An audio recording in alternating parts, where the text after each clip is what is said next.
how can you get on somebody's radar if you feel like you're nobody, right? You're not in the industry, you don't have any credentials, you don't have a huge following. Like, how do you bring value to somebody?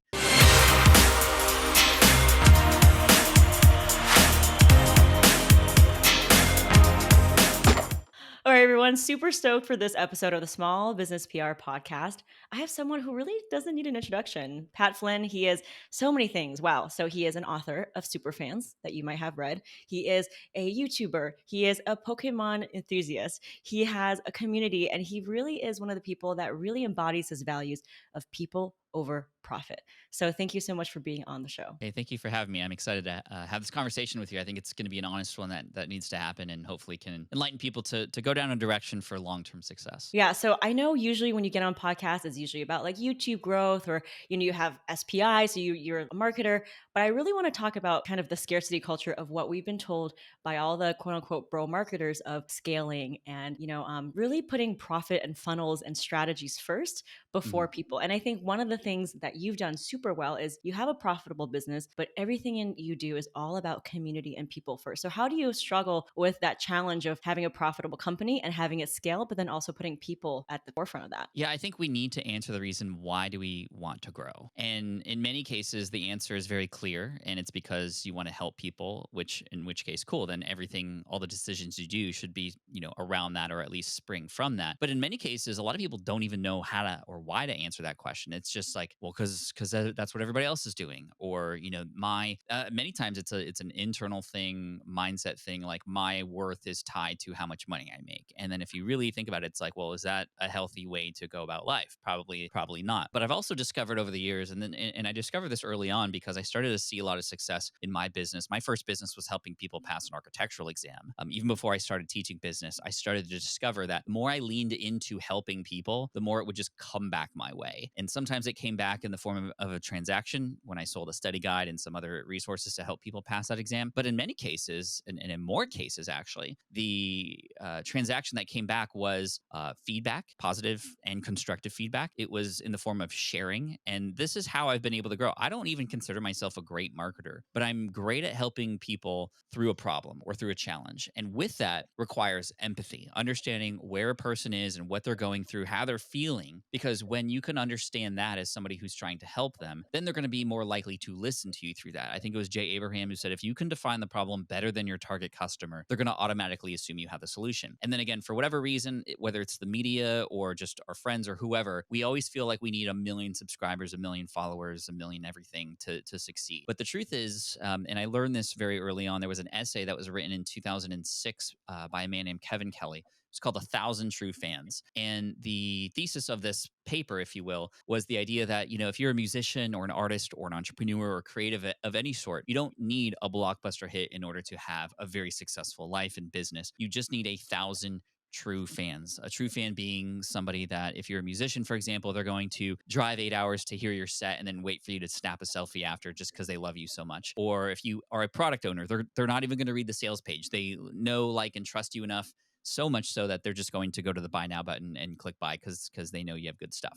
These are the people who are going to fight for you. If there's trolls or disrespectful people in the community, they're going to step up into the front lines and defend you. They almost make you a part of their lives in some way, shape, or form. And so if you have 1,000 of those people, let's do some math here, 1,000 true fans out of this world of now 8 billion people, just 1,000, and they're paying you $100 a year for your art, your creative, your service, whatever it is it might be. $100 a year, that's less than $10 a month. I mean, that's 2 Starbucks, right? That's a 6-figure business. And in many cases, when you connect that you just need 1,000 true fans, then you can focus on not growing and scaling wildly, but you scale the intimacy that you have with your people. That's what you try to do.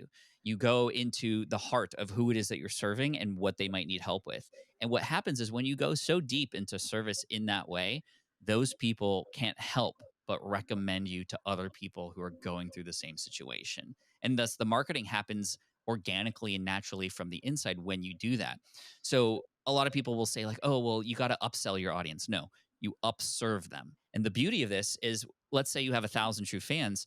Sure, like maybe you help them with a course or coaching or whatever it might be, but then there's going to be a subset of those 1,000 who want even more of you or who want more of your resources, and then you cannot necessarily go, well, now I need 2,000. you can still serve the same 1,000, but serve them even deeper. Maybe now you are hosting live events. Maybe now you're offering a little bit more access to you or your team or whatever, again, the business model might be. And so this is the beauty of this, because we have the tools available to us now to find 1,000 people. And that's, if you want to do the math there again, it's one person a day for less than 3 years. Can you imagine a completely different lifestyle and change in your life and your what it is that you do and your happiness? Because maybe you're not happy at your job or whatever it might be in less than 3 years. Can you find one fan a day? I think you could do that. It's much more graspable. Yeah. Why do you think we're so far removed from this kind of equation and we're taught that intimacy is inherently not scalable or not profitable? Maybe because there's not a lot of people who are doing this and we're not on the receiving end of it. We don't think it's even possible, but it's hard, right? It's hard work and it requires you getting out of your comfort zone, especially if you're an introvert like me. Like talking to people used to be the scariest thing, but even though I still get nervous when I am seeing something on the schedule, whether it's a podcast interview like this or even a chat with somebody in my audience, I know that the benefit or the pro of what can come out of that is so much more than the con. I also think about the reasons why I fear this, and usually it's always based on a selfish position, right? I am scared of what people think of me and me. That's where we get into trouble when we make the decisions that we do about us. When we get again position it as, well, what can I do to serve others? Then it becomes much easier, because even though I still might feel selfishly fearful about this, I know that I'm not going to let that fear get in the way of that service to others. The equivalent might be like if you were on a boat and you had a life ring, and you had that life ring was the equivalent to your knowledge or your skills, your coaching, whatever it is that you can do. There are people out there in the ocean of this world drowning who need that life ring that you have. Are you gonna be afraid to send it out to them because maybe you've never done this before? Are you gonna be afraid because you might throw it incorrectly, or you're worried about being perfect about that? Unfortunately, in the analogy of life and business, most people are too afraid to do that. But when you again think about that person who needs you, who needs your help, you're gonna throw it out there without even thinking, because the service and the help for others is what is driving you. I've made the mistake before of having the money drive the decisions, and all of those things have always ended up failing, or I'm unhappy, or the service isn't the way it should be because I'm in it for the money. The money and your earnings are a byproduct of how well you serve your audience. And I think what's helped me stay in this lane is surrounding myself with people who share the same values. And that's really what I think needs to happen in most of our lives, right? I think Jim Rohn said you're the average of the 5 people you spend most of your time with. So if you spend most of your time with that kind of culture that's all about like just scarcity, like false advertise, let's make as much money as possible, let's, scale, grow big and get on yachts and mansions. And like, if that's you, fine. But if that's not you, then don't surround yourself with those kinds of people. Don't even follow those people, right? That's not the life you want to live. So why would you consume that?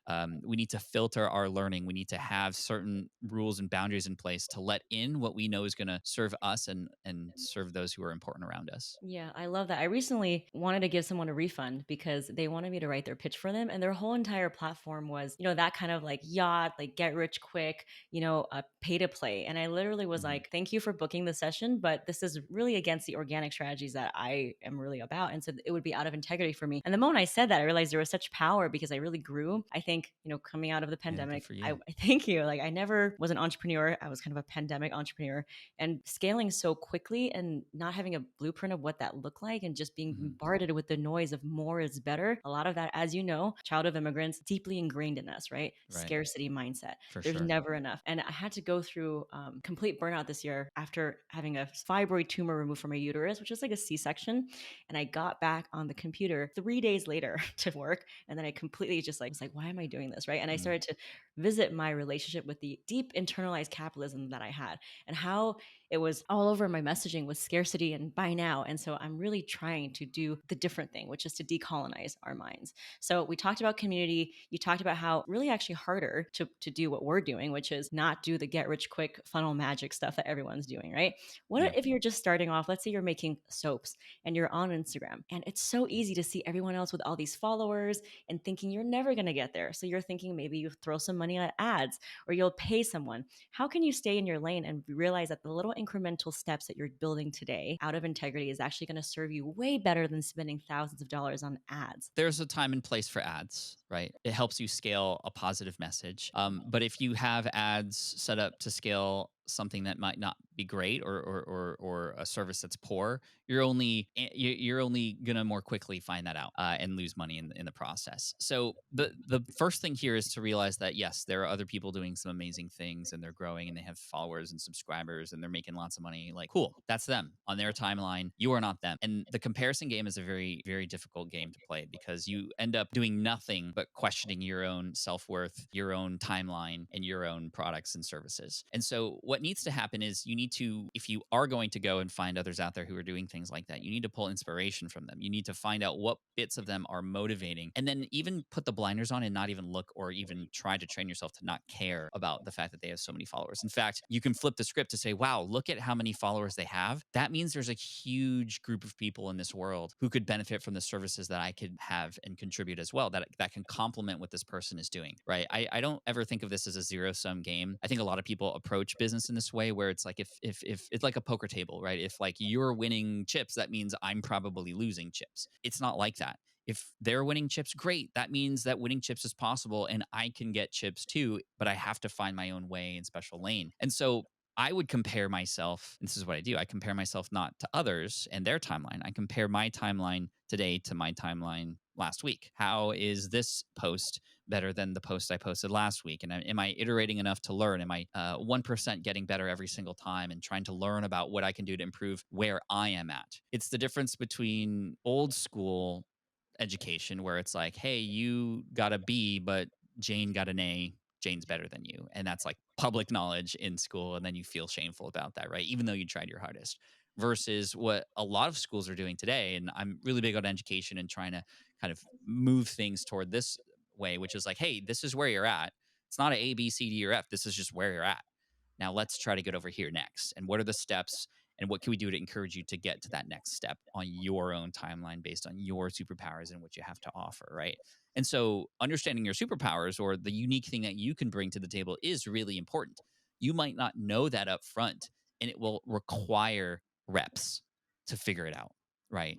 And if you post something on Instagram or you publish a YouTube video and it fails or it doesn't get a lot of views, that's okay. You got through that rep so that you can try again and do better the next time. And if you need help, cool. There's other people who have proven that certain things have worked. Try one of those strategies. Either pay to get access to them, pay to get access to their information, or download it for free somewhere and learn, try it, attempt it, try again.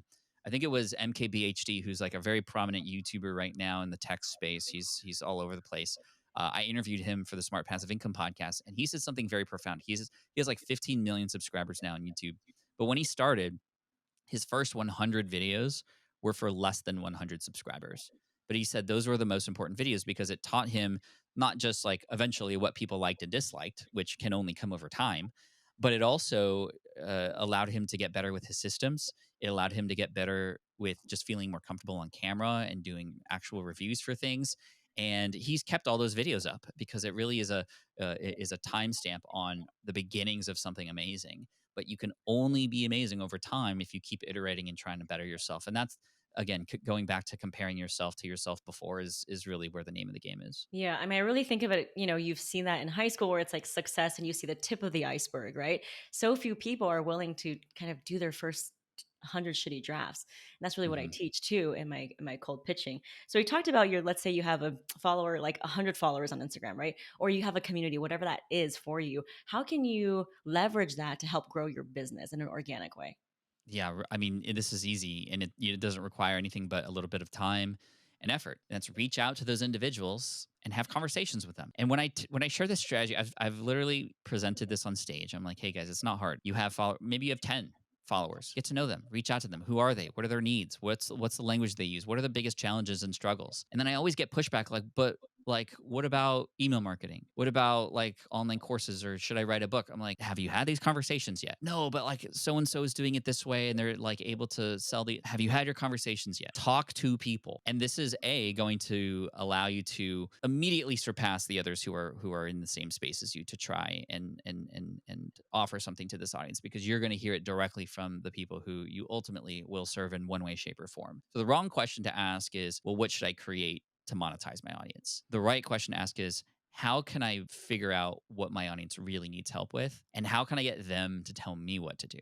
That's the beauty of this. When you do it this way, your audience essentially is the one who's going to guide you. And again, it's a combination of what we just talked about, putting yourself out there, iterating, seeing what sticks, seeing what doesn't, learning your voice, having your audience learn who you are over time, and then connecting with them. Send them a DM, a direct message, and try to get in a conversation with them and begin to learn who they are. What kinds of people are you attracting? When you put yourself out there, your vibe attracts your tribe. And this tribe that you build is really important because these are your people. And eventually, over time, even if you just focus on one person a day, I mean, this is somebody who can then become a super fan of yours, who can then support you and then help you grow the business from the inside. Yes, it's slow. No, it's not scalable, but that's what's going to be the difference today, especially as scalability becomes much easier. The AI capabilities of tools now to write copy, to have message bots inside of Instagram. Like, what's going to differ you is you putting time and effort to make a real human to human connection. And the beauty of this is, especially if you're just starting out, all you need to do is find one person, help them solve one problem, take them through that process, and get one result. That's it. One. You don't need a website, nothing. You just need to connect with one person, help them solve one problem, and get them one result. Because what happens is when you do that, A, it helps you with the exercise of finding that one person, just one. And where there are one, there are usually many more. Two, it helps you with the exercise of, well, how do I actually help this person? What do they need, and what are their objections? What's holding them back? And I can learn about that, and I can discover ways to help them through that. And it's going to be hard, but once I figure that out, guess what? I can do that again for the next person.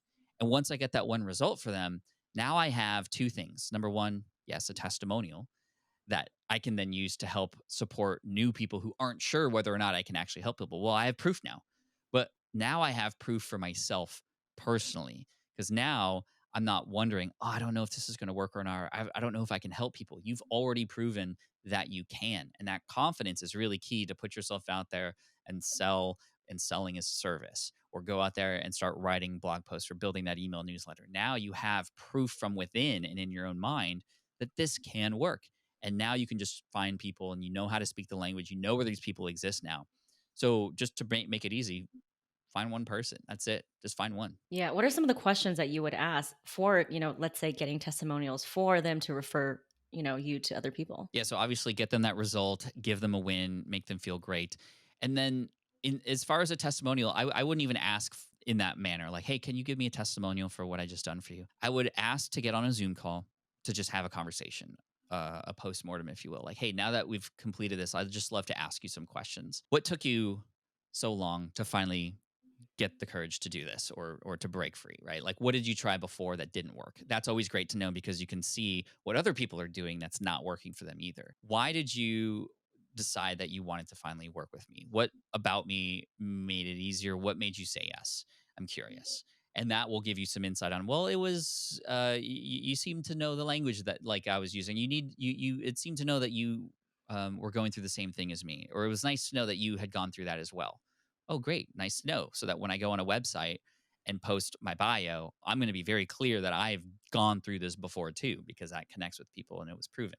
And then I'll ask a question like, what were the biggest struggles or challenges that you've had while trying to transform in this way, or while trying to get blank?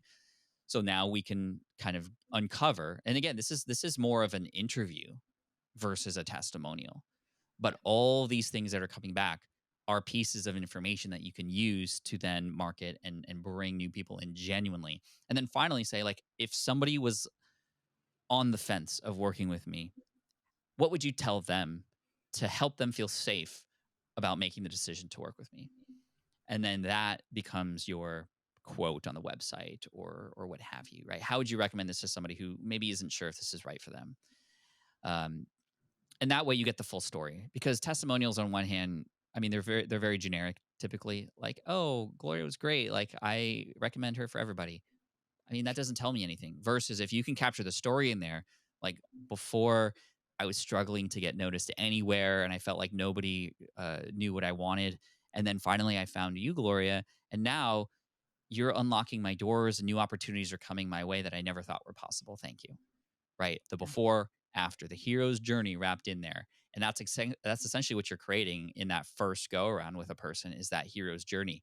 And the beauty of putting the spotlight on them, they are the hero, not you. They are the hero, your student, your customer, whoever it might be. This is Story Brand by Donald Miller. Read that book, please. When you highlight them as the hero, then everybody else on the outside goes, "Oh my gosh, I want to go through that process too." Like, how did you do that? Who did you get help from? The guide. You are the guide. You are the Obi-Wan Kenobi, right? In the story of Luke Skywalker, or you're the Yoda that everybody wants to have access to. So that's how I see it, and that hopefully makes it easy for a person to do business in a more approachable manner. I feel like everything you say has so much wisdom that each sentence can be taken apart and we could do a whole data visualization, right? A couple of things that came up for me is I think everyone sees success as A to B, and it's really about everything in between, right? Everything is cumulative, nothing's ever wasted. So, through the process of asking for feedback, by the way, the hallmark of a beginning or like a rookie entrepreneur is you're afraid to ask for feedback, but the more seasoned you become, you know that you're helping people. So what is the effect of just asking so I can help people better, right? I saw that in my own journey too, where I was afraid Hmm. to ask for feedback, and now I'm all about asking for feedback. So that's one. Another thing is, I think people just think, I'm just if there's a visual of like a stick, right? They just want to climb the stick. But if you break the stick into little pieces and make little steps, that's going to help you get there faster. So that's what you said right there, which is using the testimonial, taking it apart, putting quotes, and using that message to help everything else that you do. Hmm. So I love what you said about that, and I love the third thing, which is you have to believe that your selling is actually serving, and as long as you have lean into that energy that you're not selling anything, and it's really a process of co-creation, which is what I teach when people are pitching for the first time and doing PR in their own way. Is the energy is not, please can you feature me on this magazine, or can I be in your gift guide? Is like, I have this data, I have this information, let me know what stories you're working on. So I think the energy of co-creation and collaboration is so Yeah. much better than like this desperation energy of like, please, please, please, right? Can you talk a little bit more about the energy thing? Because I love everything energy here at GCPR. So Yeah, I mean, you definitely want to go where the energy flows. And for anything that involves helping other people, you need to find out what gives that person energy and feed that.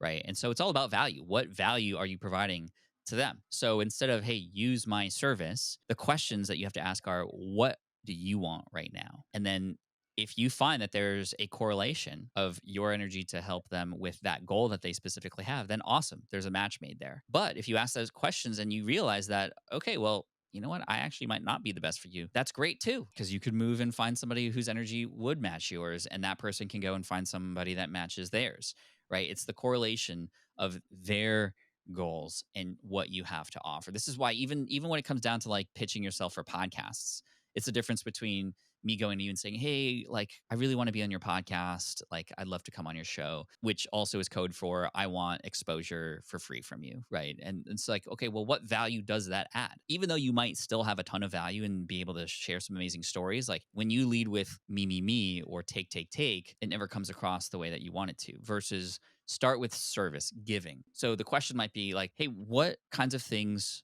are most interesting to your audience as a podcaster? And then you can go, oh, well, I actually have a story that completely shares that but step by step. And I'd love to come on and serve your audience in that way because I think I can make it easy for them to accomplish those goals that you have created this podcast for. There's nothing asking for anything in return. You are offering yourself as a service to put yourself into their work, their environment, their culture. And that always works so much better when you approach it that way. Right. I remember in 2019, I launched a physical product called the Switch Pod. It's like a little tripod that my videographer and I invented. And then I interviewed a guy. His name was Glenn. And I asked him because he's really good at marketing. I was like, "Hey, like, how can you get on somebody's radar if you feel like you're nobody, right? You're not in the industry. You don't have any credentials. You don't have a huge following. Like, how do you bring value to somebody?" And he was like, "Pat, like, I know you have the Switch Pod coming out soon." And I was like, "Yeah, that's true." He's like, "If I came, if somebody came to you, you didn't know who they were, but they said, 'Hey, Pat, so I see you're launching the Switch Pod very soon. I know a friend who knows Casey Neistat, the number one biggest vlogger in the world. Like, can I see if I can make an introduction for you because that might be helpful for your campaign?'" I don't even know. I don't care. This person is like a godsend to me right now because that's exactly what I was looking for at the time, right? So that's it. To provide value, you need to know what is valuable to that person in that moment at that time, right? So when it comes to like press, I would imagine that helping the writer or editor accomplish their goal of creating an amazing story that makes them look good, that brings eyeballs their way, would allow them to be more likely to say yes to you, enabling that to happen, right? Yeah. So whenever I get on another podcast, I think about what that person's goals are in that at that time and see what could I provide for him or her or them. And so, like again, value is relevant.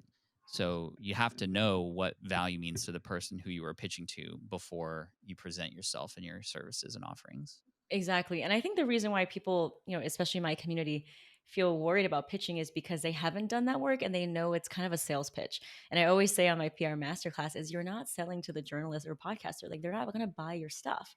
Right. So how can we turn your ad copy into something that is a newsworthy story, right? So think about how you can help people, like whether it's making a connection or maybe you're sitting on a pile of gold because you have data from your community, right? Whether it's Mhm. 10 people or not, it's not my community. So how can you be a conduit of information?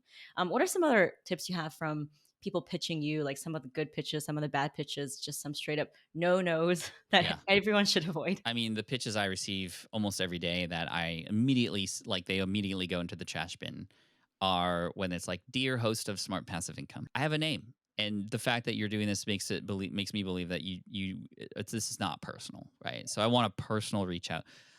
In most cases, when I have somebody ask on somebody else's behalf, like an assistant or interview service, those typically go into no's as well, because if a person really wanted me on their show, they would ask. I would say. Um, I also understand that many people are very busy and they have people who work for them to help with those connections, but I don't think it takes that much effort to just reach out on social media and say, "Hey, like I'd love to have you on the show because I think this and this. What do you say?" When people reach out, if they have obviously demonstrated an effort to do any research on what I've been up to or what might be of value to me as well, then I'm more likely to entertain the idea. And of course, if it comes from a friend who I already have a relationship with, that's always best. Or obviously, if it's somebody I already know, then it's very easy from there. But when a person's like, "Hey, Pat, like I wanted to introduce you to this person," and then that introduction often comes with value as well because they know that that relationship would be very important or of value to me at the same time. So those are the kind of pitches that work really well. And then maybe I'm afraid of saying this, but like when people take the time to shoot like a quick little video, I know that they are putting themselves out there, and so I can't help but at least watch that video because they took the time to do that. And it doesn't take very long. But if it's like a 10-minute video, then obviously it's gonna, that's like, wow, that's a big ask of me to watch a 10-minute video if I don't know who you are versus 30 seconds on social media. I appreciate that. It's sometimes still a no, but at least it's not just a cold email and you're trying to make a personal connection, which is a strong way to start. Yeah, and it's so funny because I as well, I get pitches all the time from these podcast third-party agencies, and it's like I feel so bad for the person that's paying this person who's not even getting any results. And if you cannot even bother to write your own email, then why should I even have you on the show?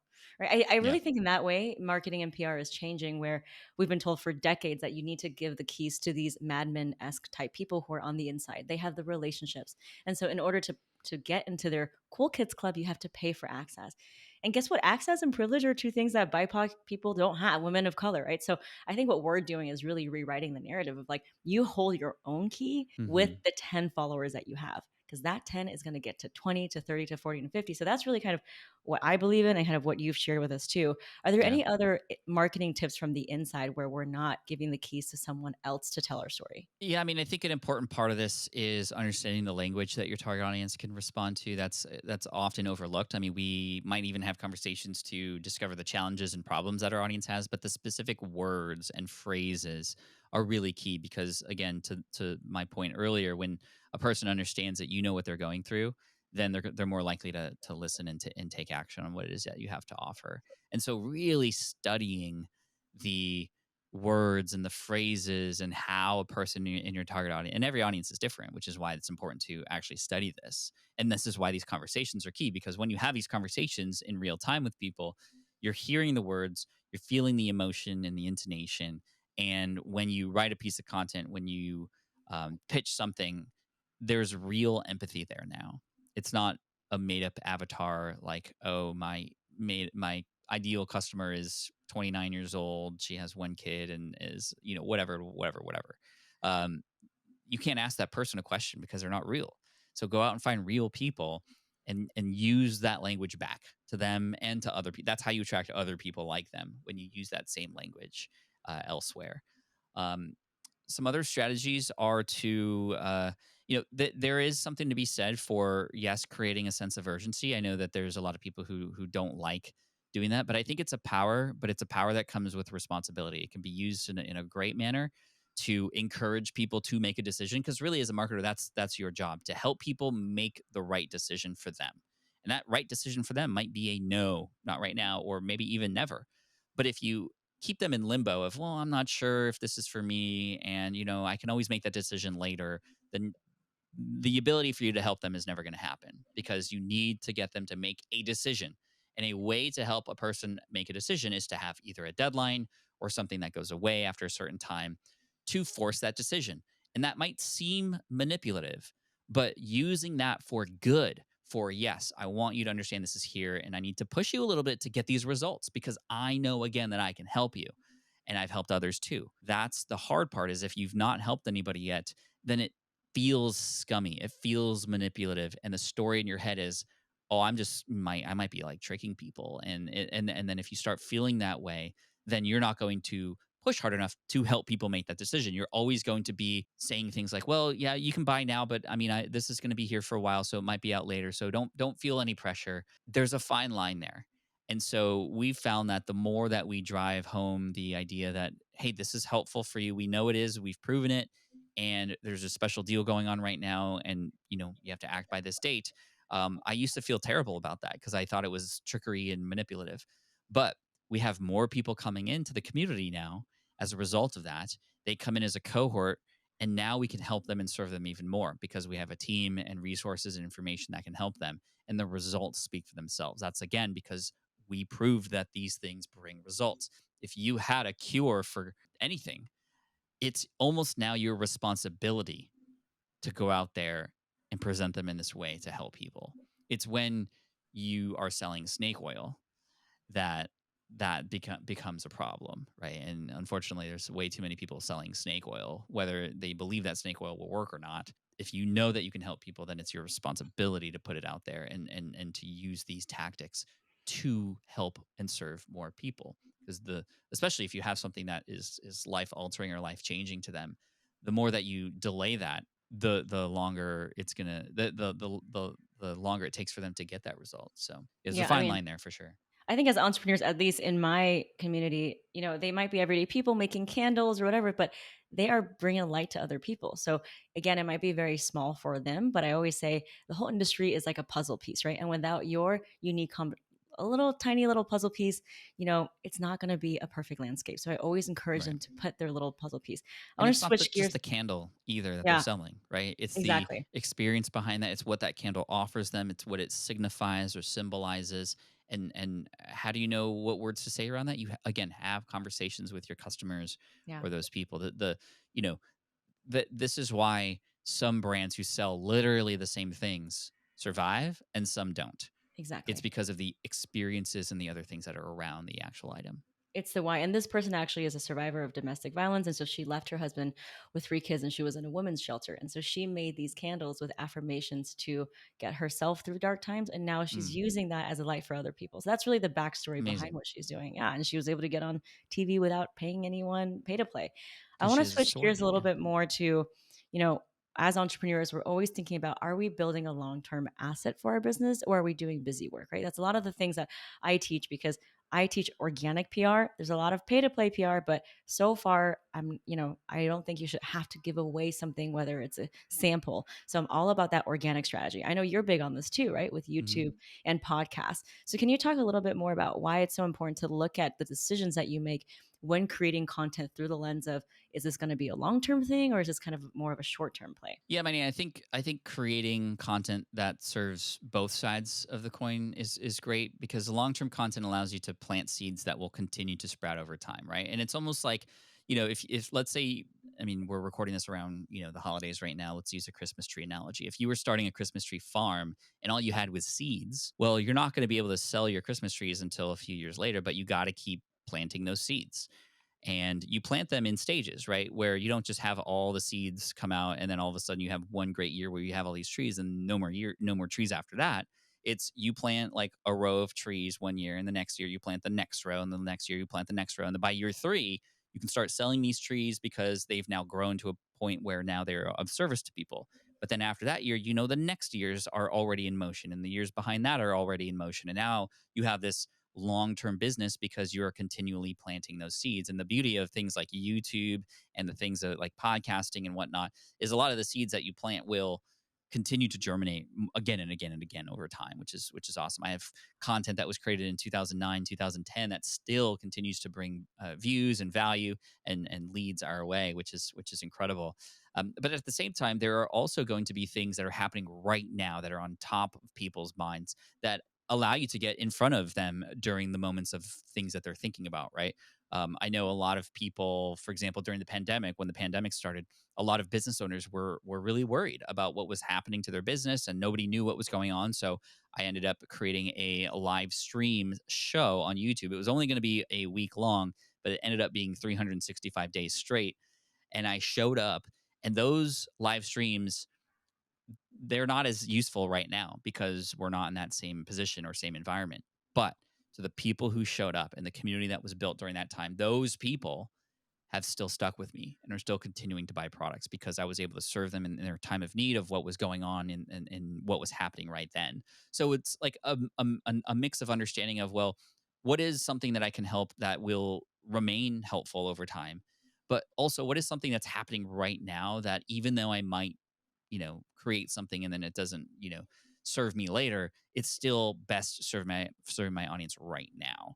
And so that's kind of how I think about it. And again, the only way to know what that is to again have conversations. What is on people's minds, and this is the beauty of social media. It allows us to insert ourselves into these conversations in an easy way, and even like be on the sideline and watch these conversations happen, so that we can again better understand, hear what the challenges are, discover the language they use altogether, and then experiment and create something that can serve them now and hopefully long term as well. And then as far as like long term business, I mean that's relationships.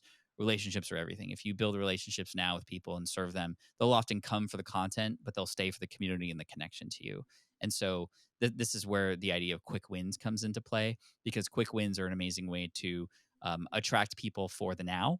Maybe it's a lead magnet or something about something that's going on right now, but then when they start to feel like, oh, these are my people here, or this is my go-to person now because they're so relatable, now they're going to stick around for a longer time period. So that's how I approach those kinds of things. You know what I love about what we just talked about is while we were talking, I was thinking about what is the right, title for this episode.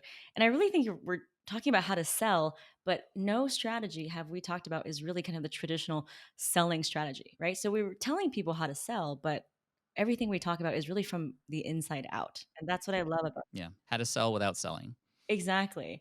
So we're about to wrap up. I mean, I could talk to you for hours, but is there anything you think is really changing about selling, about marketing our community as, we're kind of like 3 years now since the pandemic? What has changed?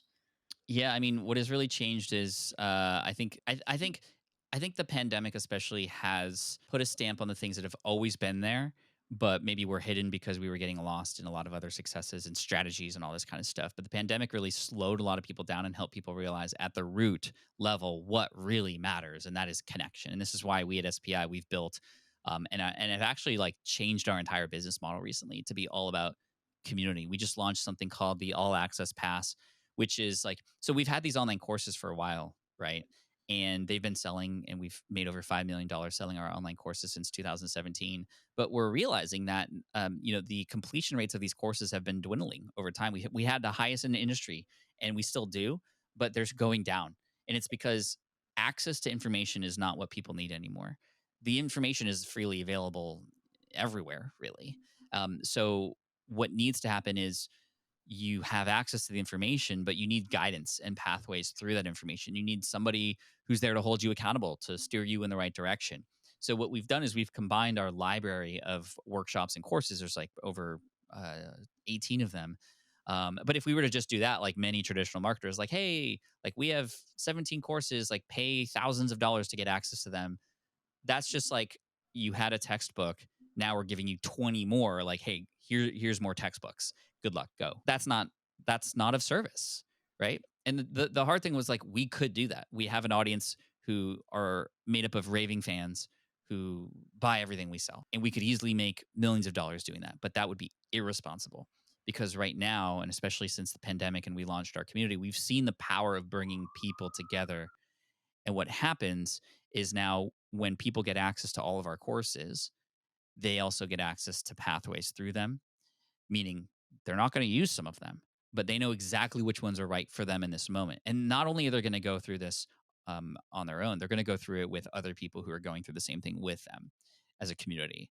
And so, this with the guidance of SPI, access to office hours, those kinds of things, we are taking an upfront loss, right? Instead of paying $500 for a podcasting course, we're charging $59 a month for access to all of our courses. But again, we're playing the long-term game here.